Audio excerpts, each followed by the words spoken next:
Assalamualaikum warahmatullahi wabarakatuh. Perkenalkan nama saya Muhammad Iqbal Yusril dengan NIM 415 190101006. Di sini saya akan menjelaskan hasil daripada soal UAS data mining lanjut, pengenalan tentang data mining. Langsung saja kepada jawaban yang pertama, A. Tahapan atau proses Knowledge Discovery in Database atau KDD. Proses KDD secara garis besar dapat dijelaskan sebagai berikut. Yang pertama ada data selection, yang kedua pre-processing atau cleaning, yang ketiga transformation, yang keempat data mining, serta yang kelima interpretation atau evaluation.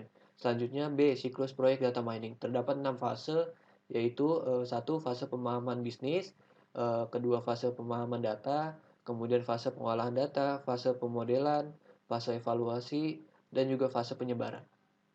Serta yang C, sebutkan fitur WK yang penting digunakan untuk proyek data mining.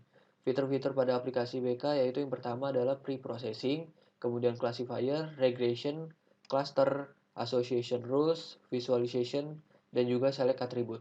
Kemudian soal nomor 2A, apa yang dimaksud dengan confusion matrix? Confusion matrix adalah matriks yang menunjukkan berapa banyak instance yang diprediksi ke setiap kelas atau per kolom dan jumlah instance yang sesuai dengan label aktualnya atau per baris. Kemudian yang B, jelaskan mengenai My RMSE, RAE, RRSE. Yang pertama yaitu mean absolute error atau MAE adalah mengukur besaran rata-rata error tanpa memperhitungkan arahnya. Kemudian yang kedua yaitu root mean square error atau RMSE adalah pengukuran skor kuadratik. Selanjutnya relatif absolute error atau RAE adalah selisih error dibagi dengan varian dari data nilai sesungguhnya sehingga memiliki rentang antara 0 dan juga 1. Kemudian terakhir yaitu root relative squared error atau RRSE adalah sama dengan RAE, tetapi errornya terlebih dahulu dikuadratkan. Kemudian yang C, apa kegunaan metode precision, recall, dan juga F1 atau F-measure. Yang pertama adalah metode precision yaitu menggambarkan akurasi antara data yang diminta dengan hasil prediksi yang diberikan oleh model.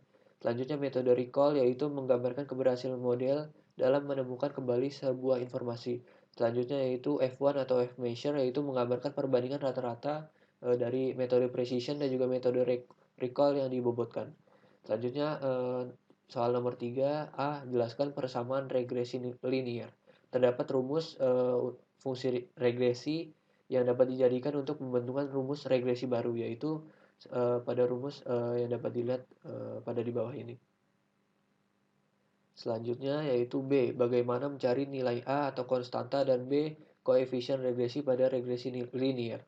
Untuk mencari nilai A atau konstanta dan B, koefisien regresi, maka ada beberapa rumus yang dapat digunakan yaitu seperti pada rumus yang terlihat di sini.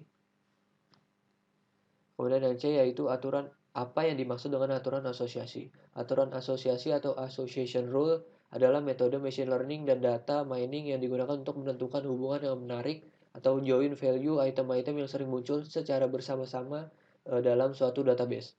Selanjutnya D, jelaskan mengenai frequent pattern mining. Frequent pattern mining merupakan salah satu task data mining yang sangat penting, yaitu task ini mencari hubungan atau relasi asosiasi dan juga korelasi dalam data.